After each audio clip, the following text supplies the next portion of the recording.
Good morning students. Shri Vidya Bharathi matric மேல்நிலைப்பள்ளி, சக்கராம்பாளையம், எலச்சிபாளையம், திருச்செங்கோடு வட்டம், நாமக்கல் மாவட்டத்திலிருந்து பொருளியல் முதல் இடைப்பருவத் தேர்வு 2025ற்கான வினாவிற்கான விளக்கம் நாம் பார்க்க போகிறோம். இதில் பார்த்தீங்க அப்படின்னா மொத்தம் முதல் இடைப்பருவத் தேர்வுக்கு 4 பாடங்கள் கொடுக்கப்பட்டிருக்கு. இதில் முதல் 3 ஒரு மதிப்பெண் வினாக்கள் முதல் பாடத்திலிருந்தும், அடுத்த 3 ஒரு மதிப்பெண் வினாக்கள் 2ஆம் பாடத்திலிருந்தும், 7, 8 இது ரெண்டுமே 3ஆம் பாடத்திலிருந்தும், 9, 10 இது ரெண்டுமே 4ஆம் பாடத்திலிருந்தும் கேட்கப்பட்டிருக்கு. அதனால் இந்த 10 கேள்விகளும் முதல் 4 பாடங்களிலிருந்து கேட்கப்பட்டிருக்கு.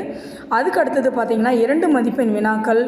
இதில் பார்த்திங்கன்னா 11, 12 இது ரெண்டும் முதல் பாடத்திலிருந்தும், 13, 14 2ஆம் பாடத்திலிருந்தும், 15, 16 இந்த 2 கேள்விகளும் 3ஆம் பாடத்திலிருந்தும், 17வது கேள்வி மட்டும் 4ஆம் பாடத்திலிருந்தும், அதாவது மிக முக்கியமான கேள்வி பெருக்கி வரையறு 4ஆம் பாடத்திலிருந்தும் கேட்கப்பட்டிருக்குது.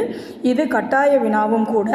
அதுக்கடுத்தது பார்த்திங்க அப்படின்னா 3 மதிப்பெண் வினாக்கள் முதல் பாடத்திலிருந்து 18, 19 இந்த 2 கேள்விகளும், 2ஆம் பாடத்திலிருந்து 20, 21 இந்த 2 கேள்விகளும், 3ஆம் பாடத்திலிருந்து 22வது கேள்வி மட்டும், 4ஆம் பாடத்திலிருந்து 23, 24 மிகை பெருக்கி, தன்னிச்சை முதலீடு, தூண்டப்பட்ட முதலீட்டுக்கான வேறுபாடுகள் இந்த கேள்விகள் கேட்கப்பட்டிருக்குது.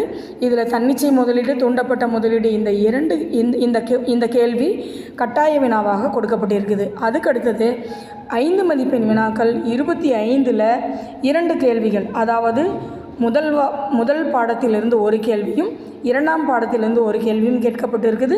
இது ரெண்டில் ஏதாவது ஒன்று எழுதினால் போதுமானது.